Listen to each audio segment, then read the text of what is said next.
Hello students, chapter 6 lines and angles. Line. In geometry, lines made up of infinite points extending indefinitely in both directions. Geometry में क्या है, lines जो कि बनी हुई है इनफाइनाइट पॉइंट से और एक्सटेंड हो रही है इनडेफिनेटली इन बोथ डायरेक्शन, दोनों ही डायरेक्शन में। इस तरह से देखो इनफाइनाइट पॉइंट है ये, ठीक है, जो कि एक्सटेंड हो रहे हैं बोथ डायरेक्शन में। इसको हम क्या बोलते हैं, लाइन। क्या है ये, लाइन, ठीक है। ये इनफाइनाइट पॉइंट है ये। इसको हम ऐसे भी समझ सकते हैं, a line is a straight one dimensional figure having no thickness and extending infinitely in both direction. देखो लाइन क्या है, एक स्ट्रेट है, ठीक है, और वो वन डायमेंशनल है। ये जो आपकी फिगर होती है वन डायमेंशनल फिगर है। हैविंग नो थिकनेस मतलब जिसकी थिकनेस ना हो। जैसे देखो ये आपके पास पेन है, इसकी तो थिकनेस है ना, इस तरह से आप मेजर कर सकते हैं, ये थिकनेस होती है। तो लाइन की जो है थिकनेस नहीं है, ठीक है। Extending infinitely in both direction, जो कि एक्सटेंड हो रही है इनफाइनाइटली बोथ डायरेक्शन में। और it has no end in both direction, हम कह सकते हैं कि इसके कोई एंड ही नहीं है दोनों ही डायरेक्शन में, ठीक है।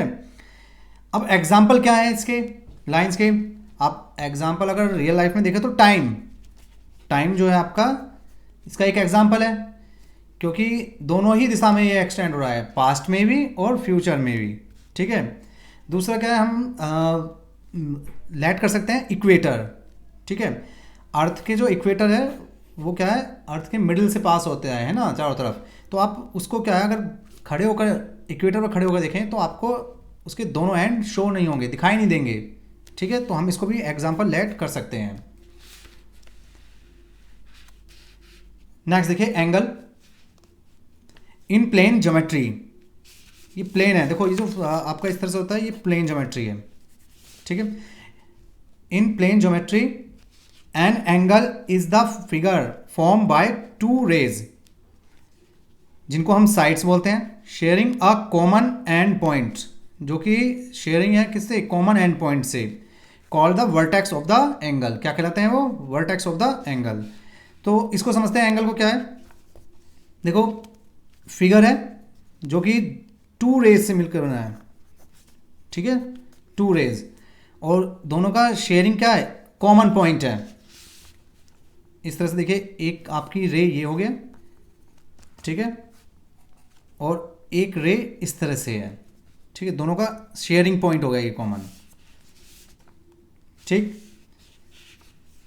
और इस शेयरिंग पॉइंट को हम क्या बोलते हैं, वर्टेक्स। ये जो है आपका वर्टेक्स है, और ये जो आपकी रेज हैं इनको क्या बोलते हैं, साइड्स या आर्म्स, ठीक है, साइड बोलेंगे या फिर आर्म बोलेंगे। जैसे देखिए इस फिगर में आप देखेंगे, ये वर्टेक्स है, शेयरिंग जो कॉमन पॉइंट है ना, दोनों का कॉमन पॉइंट है ये एंड पॉइंट।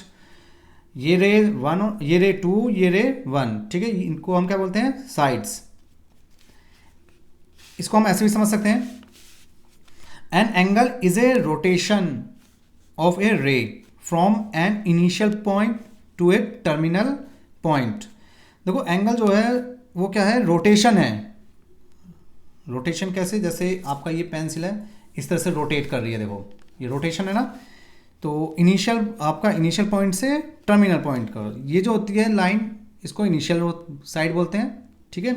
जो फिक्स है ये इनिशियल साइड होगी, और जो दूसरी साइड है मूव जो कर रही है उसको बोलते हैं टर्मिनल साइड। ये इस तरह से मूव कर रही है ना, इसको बोलेंगे हम टर्मिनल साइड, ठीक है। और जो कॉमन पॉइंट है ये क्या कहलाएगा, आपका वर्टेक्स।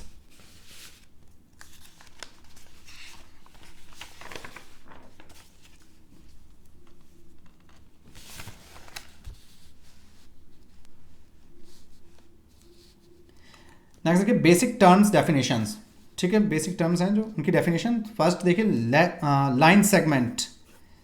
फर्स्ट क्या है आपका, लाइन सेगमेंट। लाइन सेगमेंट क्या है, a part of A line with to and point.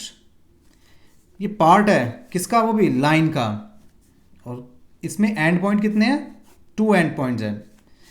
जैसे ये आपका एक पार्ट ले लिया हमने लाइन में से, ठीक है, इस तरह से लाइन है ना, ये पार्ट हो गया ए और बी, तो हमने इस ए और बी को कट करके अलग निकाल लिया, ठीक है। इसको हम क्या बोलेंगे, लाइन सेगमेंट। इसके दोनों ही एंड पॉइंट है, देखो ये भी एंड पॉइंट हो गया, ये भी एंड पॉइंट हो गया, ठीक है। नेक्स्ट देखिए रे, a part of A line, ये भी क्या है, पार्ट है किसका, लाइन का, विद वन एंड पॉइंट। इसमें कितने एंड पॉइंट हैं, केवल वन एंड पॉइंट है, और लाइन सेगमेंट में कितने थे, दो एंड पॉइंट, ठीक है। उसको हम क्या बोलते हैं, रे। और इसको कैसे शो करते हैं, ये वन एंड पॉइंट है और दूसरी साइड आपका एरो का साइन, ठीक है, यानी कि एक्सटेंड हो रही है इनफाइनाइटली ये भी, ठीक। तो ये आ गया आपका लाइन सेगमेंट, इस तरह से लाइन सेगमेंट शो करेंगे, और ये आपका हो गया रे, ठीक है। नेक्स्ट देखिए कोलिनियर पॉइंट, इफ 3 और more points lie on the same line, या तो 3 पॉइंट या 3 से ज्यादा है, ठीक है, वो लाई करते हैं सेम लाइन पर, they are called collinear point. ये इस तरह से लाइन है, एक पॉइंट ये हो गया आपका ए, और एक पॉइंट ये हो गया आपका बी, और दूसरा ये सी। तो देखो तीनों पॉइंट जो है सेम लाइन पर आ रहे हैं ना, एक लाइन पर आ रहे हैं, तो इनको हम क्या बोलेंगे, कोलिनियर पॉइंट।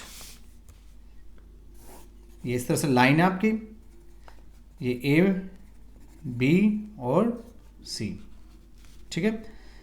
3 या 3 से ज़्यादा है, ठीक है, more points lie on the same line, एक ही लाइन पर लाई करें तो हम उनको बोलते हैं कोलिनियर पॉइंट। और अगर तीनों एक ही लाइन पर लाई नहीं करेंगे तो उनको हम बोलेंगे नॉन कोलिनियर पॉइंट। जैसे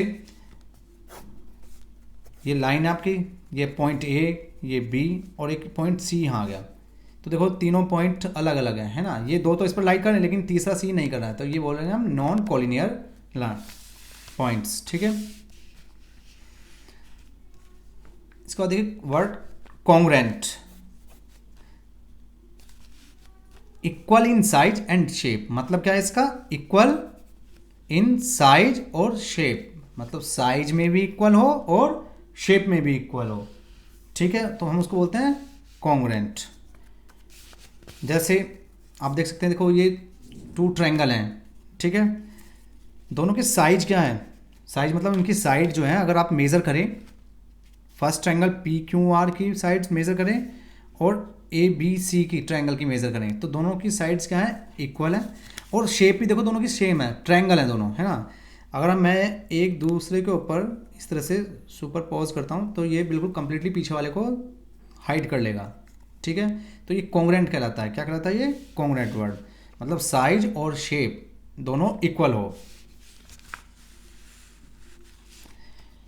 नेक्स्ट देखिए कॉन्ग्रेंट एंगल, अभी वर्ड हमने कॉन्ग्रेंट देखा था, तो अब congruent angle, if they have the same angle measure in degree, ठीक है, अगर एंगल आपका 2 एंगल दिए हुए हैं, दोनों की जो है मेजर इन डिग्री में सेम है, ठीक है। जैसे ये आपका एक एंगल है ए बी सी, ठीक है, 60 डिग्री, और दूसरा एक एंगल ये आपका पी क्यू आर, ये भी 60 डिग्री है, यानी कि दोनों का मेजर इन डिग्री क्या है, सेम है, ये भी 60 डिग्री, ये भी 60 डिग्री, तो ये क्या कहलाएगा, कॉन्ग्रेंट एंगल। क्या कहलाएंगे, कॉन्ग्रेंट एंगल।